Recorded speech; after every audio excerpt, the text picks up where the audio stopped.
Bonjour, je m'appelle Charlie Tellier et donc je travaille au département pilotage et support d'ABS. Je suis responsable applicatif et mon travail est principalement de maintenir, d'améliorer et de mettre en place de nouveaux logiciels et de nouveaux outils. Les périmètres sont assez larges, je travaille vraiment pour tout ABS, donc à peu près tous les départements, et principalement sur tout ce qui va être outils informatiques, le ticketing, les outils de gestion de projet ou même de présentation de KPI, enfin d'indicateurs. Ça peut être même aussi des scripts pour du développement ou alors tout besoin qu'il pourrait y avoir à ABS. Avec le département d'architecture du groupe, l'architecture réseau, avec une formation et puis différentes personnes avec différents projets comme Data Catalyst, etc. Donc un peu des personnes plus techniques côté Arkéa. Ce qui est vraiment intéressant, même génial dans mon métier, c'est que ça va changer. En fait, ce que je vais devoir étudier ou ce sur quoi je vais devoir travailler va changer à chaque projet, à chaque mission.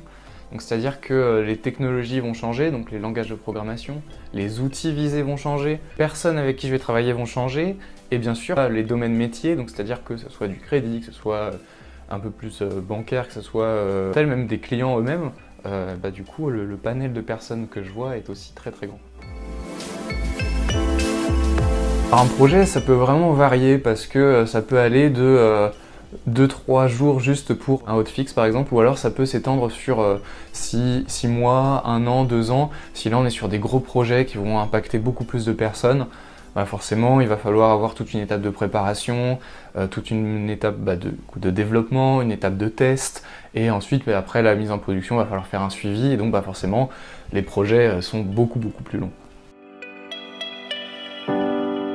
La première, ça va être d'être autonome et curieux. Donc ça fait 2. L'idée, c'est qu'il va falloir aller chercher les problèmes et après les avoir trouvés, parce que c'est bien beau de les avoir en face de soi, mais il va falloir être capable de les résoudre. Donc il faut un grand panel de connaissances sur tout ce qui est partie informatique, que ce soit réseau ou développement de logiciel. Et du coup, il faut avoir cette envie de, par exemple, si on tombe sur quelque chose qu'on ne connaît pas, et d'aller l'apprendre, d'aller voir les personnes qui connaissent, de se former. Et du coup, vu que les projets vont changer assez régulièrement, il va falloir avoir cette mécanique-là assez souvent et la mettre en place à chaque nouveau projet. Donc il faut être aussi un peu résilient et avoir cette envie, cette curiosité. Ici sur Inspecteur Gadget, parce que chaque jour c'est des nouvelles missions avec des nouveaux périmètres et à chaque fois il faut utiliser de nouveaux outils. C'est toujours des nouvelles technologies, des nouvelles personnes et tout ça, donc il faut toujours s'adapter et sortir des nouveaux outils de son chapeau à chaque nouvelle mission. Du coup j'ai une petite anecdote sur le métier que je fais aujourd'hui. C'est tout simplement que moi je suis rentré en tant que prestataire à la base pour gérer des incidents. Sauf que je me suis rendu compte qu'il n'y avait pas vraiment de personnes qui étaient en charge des outils ou qui s'occupaient des petits problèmes qu'on avait chez nous en interne. Et du coup j'ai commencé à faire ça dès que j'avais un petit peu de temps.